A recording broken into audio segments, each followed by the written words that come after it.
De pronto, el equipo de incursión estaba atento a lo que explicaba Kill. El peligro de que Sayen y él mismo habían escapado en el continente era de una magnitud tal como para no dejar supervivientes. Algunos detalles menores. En estos momentos todos los perros deben de haberse asilvestrado. Yo los evitaría. Los he visto atacar a los no muertos, nada más verlos. También podrían atacaros a vosotros. No lo sé. Si os atacaran, podrían infectaros con la carne muerta que tal vez llevaran en las mandíbulas. Ahora os diré lo último, pero no lo menos importante, y haced el favor de prestarme atención. Una bomba nuclear estalló hace meses sobre Honolulu. El capitán Larsen piensa que el ciclo climático hawaiano podría haber arrastrado una parte de las partículas radiactivas en dirección al Pacífico.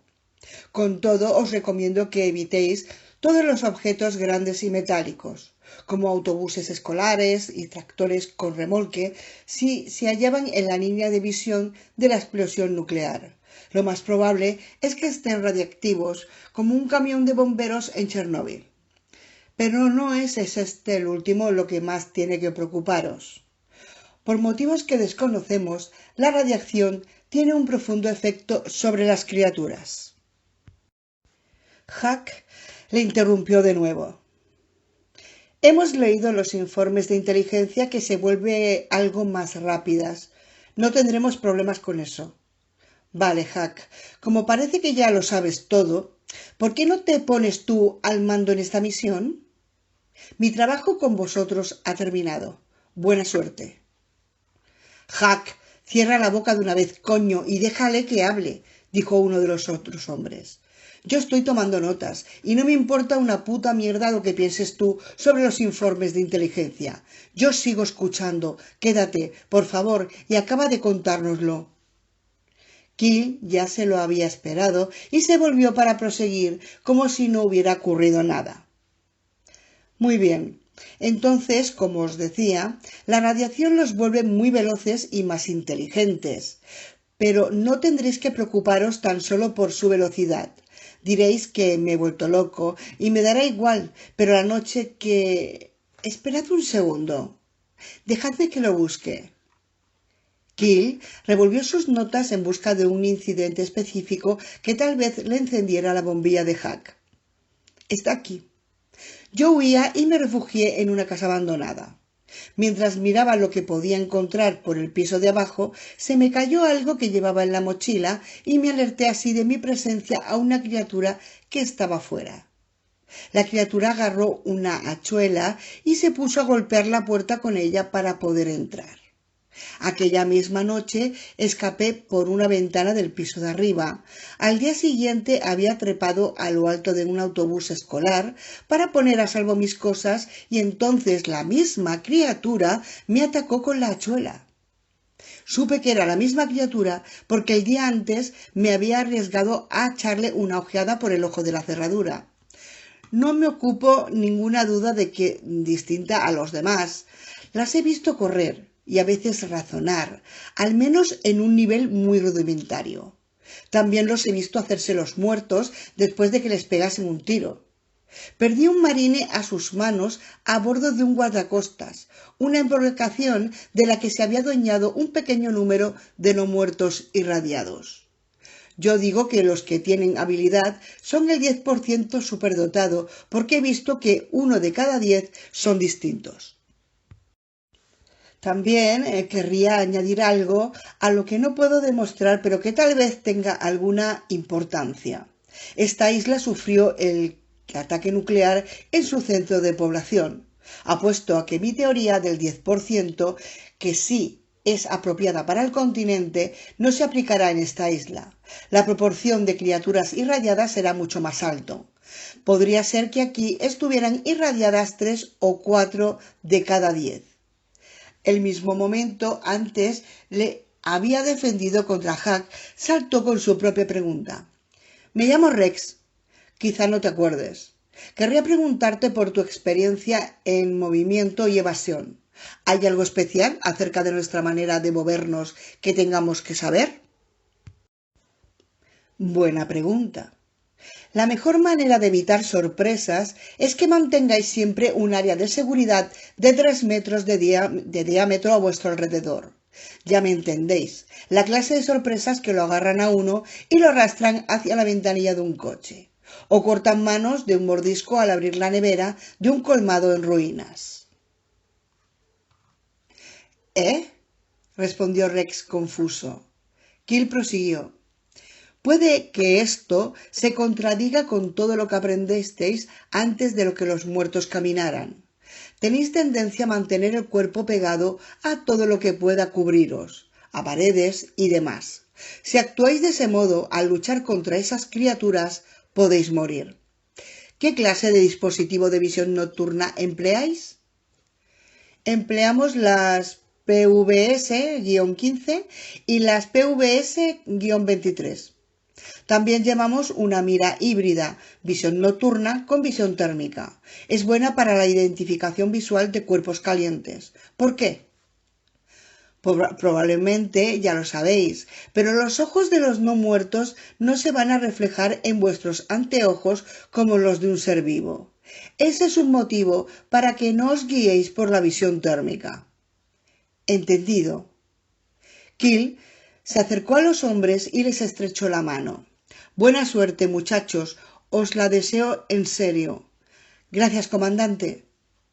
Habían cargado ya todo el equipo y la lancha estaba a punto para trasladarlos a la costa. El capellán castrense entró en el área donde se preparaba la fuerza de operaciones especiales y pidió que se le permitiera hablar con los hombres antes de que se marcharan.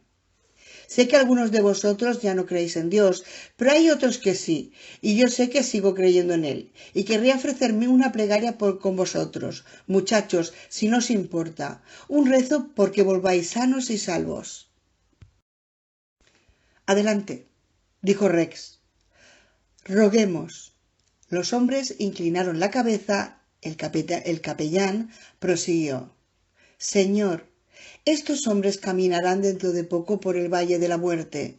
Dales fuerzas para que no teman a la maldad. Guíalos en su misión y devuélvelos sanos y salvos a Virginia. Sabemos que, si esa es tu voluntad, lo conseguirán. En nombre de nuestro Señor Jesucristo. Amén. Se oyeron unos pocos amenes dispersos, pero incluso estos eran débiles. Ver que los muertos dan caza a todas las personas que has amado es una experiencia que tiende a echar a perder tu perspectiva religiosa y te convierte rápidamente al culto del monstruo espagueti volador. Con todo, siempre se concedía a los capellanes castrense el tiempo que solicitaban. Al fin y al cabo, podrían ocurrir que nos equivocáramos con Dios. Era mejor seguirle la corriente al capellán y evitar relámpagos perdidos. Vale, muchachos, y ahora id rápidos como el diablo, dijo Larsen. Tras dirigirle al capitán un asentimiento de conformidad, Rex guió a sus hombres a la zona de taquillas para que se pusieran los trajes protectores antes de salir al aire libre. Kil sabía que lo más probable era que ninguno de ellos y aquellos hombres regresara con vida. Seguro que los mandan allí por algún motivo que no dicen, pensó. Aun cuando sus deberes no le permitieran bajar a la costa y lo obligaran a quedarse a salvo en el submarino. No perdía de vista la pequeña armería. Se dio cuenta de que Sayen hacía lo mismo. Nunca se sabe. Rico, ¿cómo va la Zodiac? Dijo Rex con la voz amortiguada por la cáscara protectora. Con el depósito lleno y a punto de partir. Lánzala al agua. Rico y Huck empujaron la parte frontal de la lancha desde la cubierta del submarino hasta el océano. Detrás de la torreta, el equipo encargado de la aeronave no tripulada lanzó un pequeño ingenio de reconocimiento al cielo nocturno mediante un sistema provisional de catapulta. El sonido del pequeño motor de gas apenas si se oía entre el estruendo de las criaturas que se hallaban en la costa. La aeronave no tripulada se elevó a los cielos de Oahu. Rex pasó al otro lado de la torreta para hablar con los encargados de la aeronave. Gracias, tíos. Os estamos muy agradecidos. Decirle de nuestra parte a los pilotos que están abajo que les deseamos lo mejor y les damos las gracias por los pendientes de nosotros. Lo haremos, señor. Que tengan buena suerte. Vosotros también. Que tengáis un buen día. Rex subió a la lancha. Arrancó al primer intento. Era buena señal. 33. El Hotel 23, sureste de Texas. La Fuerza Expedicionaria Fénix adoptó un ritmo de vida confortable. No era nada malo de por sí, pero Doc temía que pudieran encontrarse en peligro si se relajaban. El lugar donde se encontraban era seguro y no tenían ningún indicio de que Remoto 6 los hubiera descubierto. No había nadie en la Fuerza Expedicionaria Fénix que se supiera mucho acerca de Remoto 6. Todos ellos habían leído informes y se habían dado cuenta de las grandes lagunas que se encontraban en los datos. Hacía una semana, Doc había empezado con las sesiones de entrenamiento en lanzamiento de misiles. En un primer momento, los ejercicios habían sido muy impopulares entre los otros tres. Doc los despertaba a cualquier hora para que practicaran el lanzamiento contra un objetivo ficticio, pero había llegado el momento en el que empezaban a acostumbrarse a las sesiones de entrenamiento y entendían las razones por las que se hacían. Doc había tenido la razón desde el principio. La orden de lanzamiento podía llegarles sin previo aviso. La noche anterior, Disco y House habían salido al otro lado de la alambrada para examinar las compuertas del silo. Al llegar, vieron que habían sido quedado ocultas bajo el follaje, que estaban cubiertas de redes de camuflaje gastadas y estropeadas. House, quita esa mierda de encima de las compuertas. Yo te cubriré. ¿Qué? ¿Tú te crees que voy a confiar en que un tío del ejército me guarde las espaldas mientras hago este trabajo de contrato basura? Dijo House entre risas. Lo que a ti te parezca, tío calentorro. ¿A ti te gustó que te abrieran las puertas del ejército a los homosexuales declarados antes de que empezara esta mierda? Dijo Disco. Me quedé felicísimo, joder.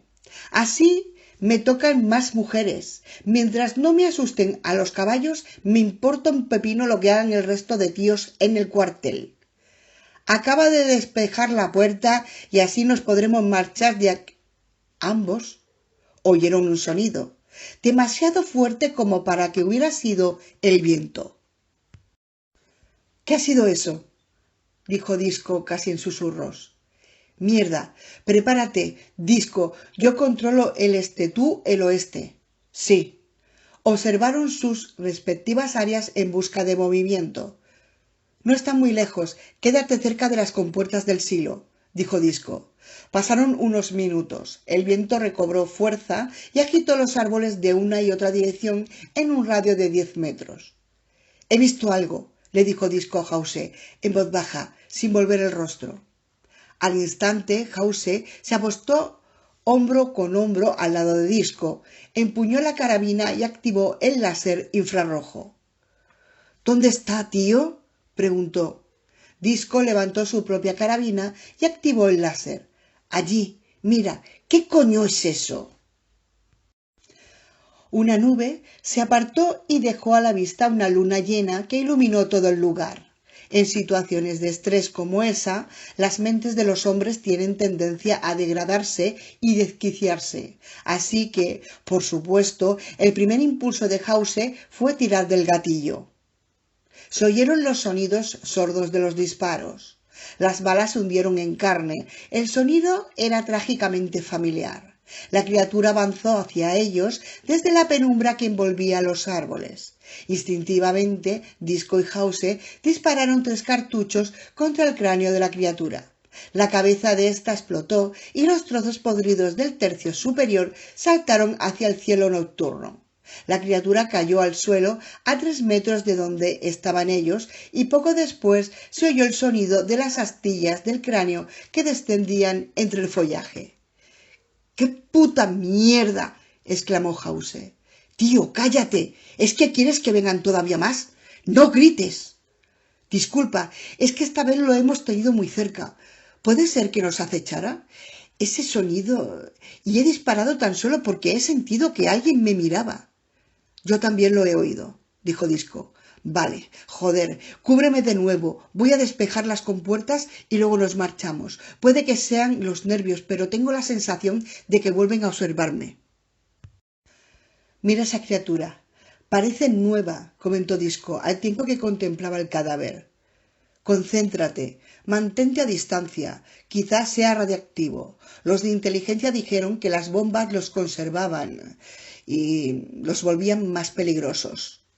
House despejó la compuerta, quitó la maleza y las redes de camuflaje y apartó la tierra y las piedras. Ambos regresaron al Hotel 23 a marcha acelerada, sin pensar en los muertos que pudieran observarlos entre los árboles, ni en la compuerta que habían dejado limpia y que podía descubrir cualquiera o cualquier cosa que espiara desde lo alto.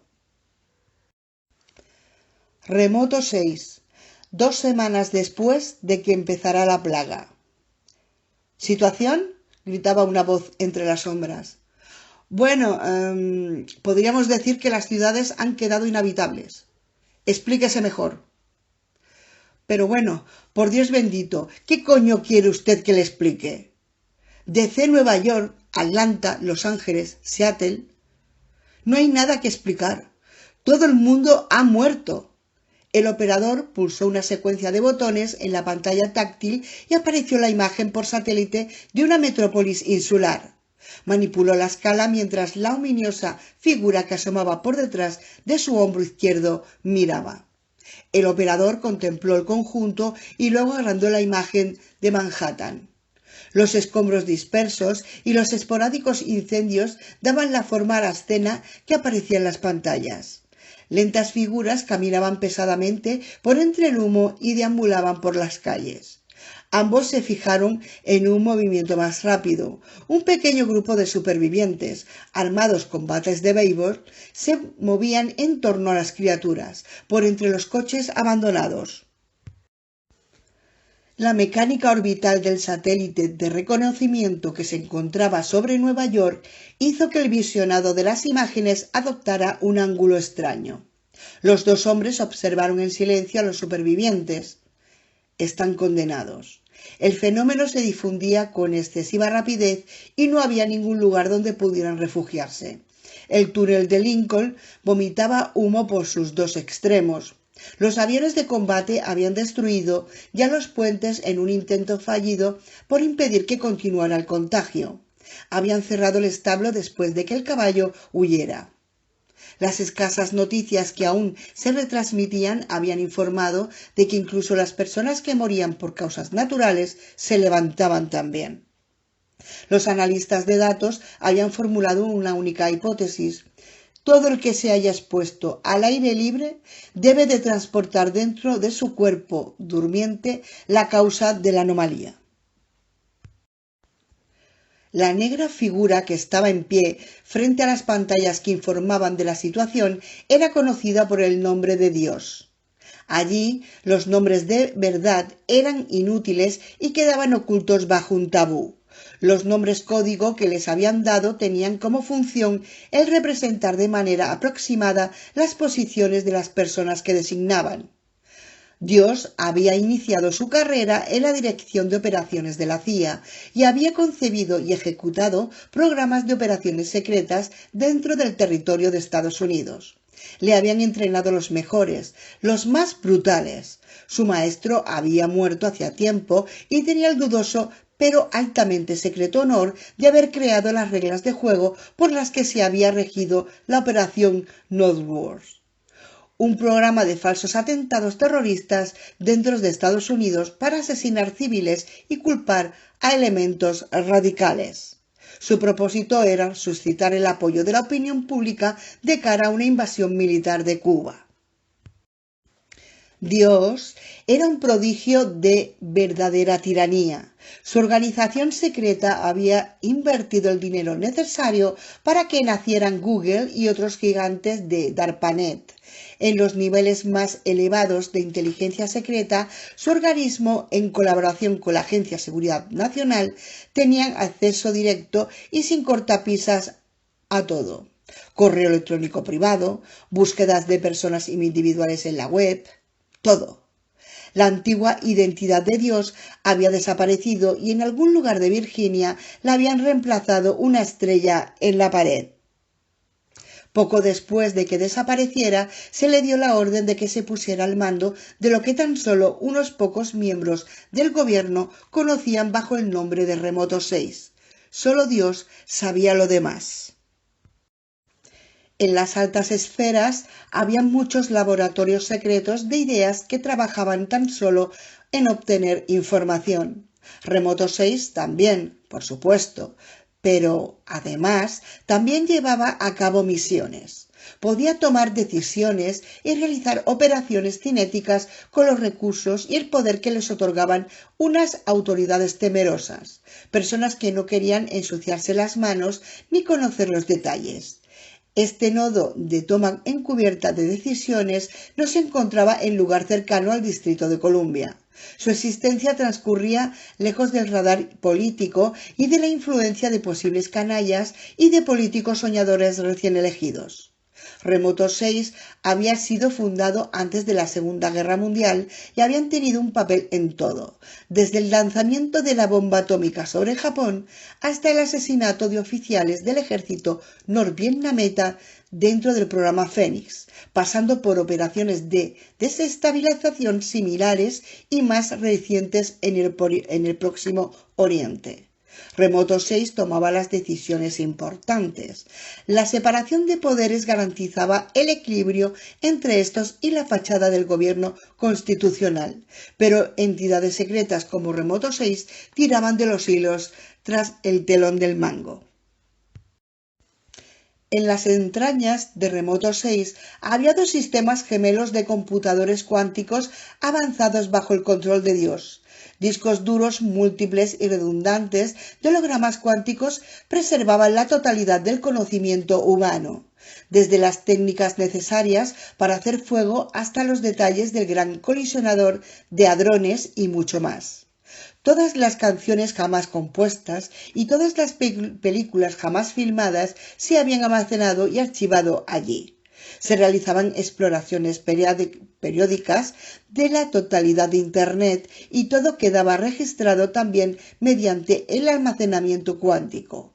Aunque la humanidad desapareciera, sus preciosos conocimientos científicos y su arte no desaparecerían. Un indicador de mensaje entrante apareció en la pantalla. Estaba dirigido al jefe de la base. Dios se acercó a la pantalla que parpadeaba y le ordenó a un asistente que imprimiera el documento. En cuanto el mensaje hubo salido de la impresora, Dios se puso a leer. La situación es catastrófica e irreversible. El paquete de operaciones petición R6 se ha cargado por todos los medios viables en el LAN de la sala de seguimiento del Pentágono 2. Dios se rió con fuerza, porque se imaginó al presidente al otro extremo de la transmisión en la base alternativa de las montañas de Shenandoah, cagado de miedo. Haría lo que le dijesen, al menos de momento. Dios se encargaría de introducir la información en los cuantos. Posibilidades de origen vírico 90,3%. Posibilidad de origen distinto 9,7%. Error de más -2,4%. Falta de datos. ¿Desea usted otro análisis? S/N. Input. Población Estados Unidos 320.520.068. Input. Porcentaje de infección 100%. Output. Tomando como base la situación de las infraestructuras, los inventarios de recursos de la nación y los datos archivados sobre el clima. Posibilidad de que los no muertos sean mayoría dentro de 30 días. 100% posibilidad de que los no muertos sean mayoría dentro de 15 días, 94,3%. ¿Desea usted otro análisis? S-N. Input. Población estadounidense por ciudades, 50 más pobladas. Input. Pregunta. ¿Cuántas ciudades entre las más pobladas habrá que destruir para que los no muertos sigan siendo minoría en el día 30? Output. Tomando como base el 55,2% de conversión por día, 20. Ciudades que hay que destruir para que los no muertos sigan siendo minoría en el día 30, 276. Output. Tomando como base la densidad de no muertos en la densidad de los centros de las ciudades y en el despliegue adecuado del armamento termonuclear. ¿Desea usted otro análisis? S-N. Dios tenía ya sus cálculos, los cuantos nunca se equivocaban. Cada vez que recibían output automático era como una puñalada de las fuertes. Incluso en situaciones en las que disentir de los cuantos parecía la única opción viable, el tiempo acababa siempre por darle la razón a la presciencia de la inteligencia artificial. En la primera década del siglo XXI, los cuantos habían aconsejado que no se iniciara una guerra de larga duración en Irak y luego contra la inyección de estímulos en una economía que se venía abajo. Aquellos cabrones gemelos estaban conectados a Internet. SIP, JWICS, Vortex, NS-ANET y a todas las redes extranjeras del mundo, aunque cuando tuviesen que descifrarlas de cualquier manera. Capturaban información en tiempo real y podían hacer tremebundas estimaciones sobre problemas que nadie sabía que existían. Los cuantos estaban conectados incluso con el espectro de las frecuencias de radio y analizaban las llamadas por móvil y otros tipos de transmisiones. Estaban diseñados para comprender el habla humana y presentar un output basado en el sintaxis normal de la lengua hablada. Se rumoreaba por Remoto 6 que los dos computadores cuánticos, si coordinaban sus esfuerzos, eran capaces de predecir con acierto lo que iba a suceder durante los próximos 6 meses mediante el espionaje de los diferentes nodos y la conexión entre fases que revelaban el subconsciente en gran cantidad de mensajes de textos que circulaban por Internet. No tardaría en llegar otro mensaje al escritorio de Dios y su tema sería Horizonte. Ah, sí, Dios lo sabía todo sobre el pequeño esqueleto. Su equipo directivo había estado en contacto con los científicos de Miñón por medio de correspondencia encriptada. Toda la información proporcionada por el programa Horizonte se analizaría luego y se introduciría en los cuantos. Pese a todos los esfuerzos de los agentes de ciberdefensa de la Comisión Militar Central China, pero todavía no. Iba a estar ocupado con la destrucción de ciudades que realizaría por medio de intermediarios. A 1 kilómetro de la costa de Hawái, era la hora de empezar. El equipo de operaciones especiales acaba de partir. Las aeronaves no tripuladas, Scan Eagle, están en el aire y Sayen y yo nos encargamos de controlar la recepción de imágenes en infrarrojos. Aunque los aparatos estén estabilizados con giroscopios, la imagen que recibimos no tiene una calidad comparable a la del predador. La ventaja es que estas pequeñas aeronaves se pueden lanzar desde la cubierta de un submarino y no exigen mucho mantenimiento ni combustible. Hoy mismo nos han reenviado un mensaje de Tara en el que me ponía al corriente de lo que sucede en el portaaviones. También ha tenido la amabilidad de indicarnos el movimiento de John sobre el tablero de ajedrez. La amo, y ahora me di cuenta más que nunca. Ojalá pudiese superar las barreras que me impiden expresárselo de manera más abierta, aunque fuera tan solo sobre esta hoja de papel. Al pasar tanto tiempo lejos de ella, mis sentimientos se vuelven todavía más intensos, porque tengo un vacío en el pecho desde el momento en el que dejé una parte de mí mismo a bordo del portaaviones. Haré todo lo que pueda por volver entero y no infectado, por abrazarla de nuevo. Aunque no soy el típico tío emotivo, al ver partir a esos hombres hacia la isla lo he sentido por ellos. Puede que no vayan a tener tanta suerte como yo. Casi me siento culpable, como si hubiese una determinada cantidad de suerte en el mundo y yo lo hubiera gastado casi toda. Para aclararme las ideas, voy a regresar a mi camarote y emplearé un tiempo en trazar el movimiento de John sobre el tablero y planear la respuesta. Así pasaré el rato hasta que me necesiten. Su jugada más reciente tiene un aspecto muy extraño. Voy a tener que adivinar qué es lo que ha querido decirme. Hasta ahora me enviaba movimientos del tipo John contra Kill, KA3C. Pero su último movimiento consiste en una serie de combinaciones con este aspecto. John contra Kill, WIY, PG34, PL34, BT, PG34, PL55. Y la combinación se alarga bastante más. Voy a tener que pasar un rato frente al tablero para averiguar lo que ha querido decir. Ha mandado demasiadas combinaciones como para que puedan entenderse como un único movimiento de ajedrez. Quizá haya habido algún problema con la transmisión. Máximo dominadas, 10. Flexiones de brazos, 90. 2,5 kilómetros en la cinta ergométrica, 10,58. A 30.000 metros sobre territorio chino. Muy por encima de la Tierra, un ingenio volador con forma de triángulo se desplazaba a Mach 6. Sus sensores estaban pendientes de lo que ocurriría en Tierra, en la República Popular China. Aquí mar profundo, llamando a la base. Bohai, cambio. La voz retransmitida sonaba maquinal y amortiguada porque el piloto hablaba con la máscara de oxígeno puesta. Indique altitud, mar profundo. Mar profundo a 30.000 metros, Mach 6.1. Recibido, mar profundo. Hoy vamos un poco lentos. ¿Cómo está el visionado? Las cámaras están giradas. No ha habido ningún cambio desde la última misión. Un 20% de Beijing siguen en llamas. Ni rastro de detonaciones no convencionales al alcance del sensor. Sigue intacta. Base. Recibido.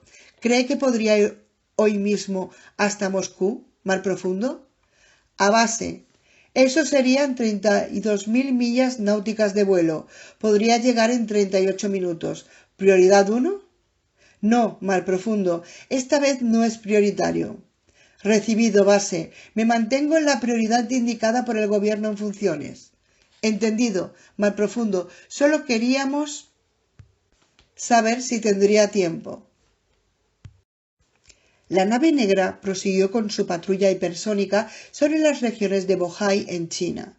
El piloto apuntó la cámara multiespectral a la plaza de Tiananmen para obtener una calibración óptica e inició el cambio de la visión eléctrica a la térmica. Los cientos de millares de no muertos andantes estaban fríos. Entonces el piloto empezó a introducir la contraseña de la pantalla multifuncional para acceder a las coordenadas de las instalaciones. El piloto sabía que se trataba de un lugar donde, en lo más profundo de sus entrañas, se ocultaba un secreto tan clasificado que el mero acceso a su conocimiento, sin autorización previa, habría sido motivo suficiente para que lo mataran, incluso antes de la anomalía.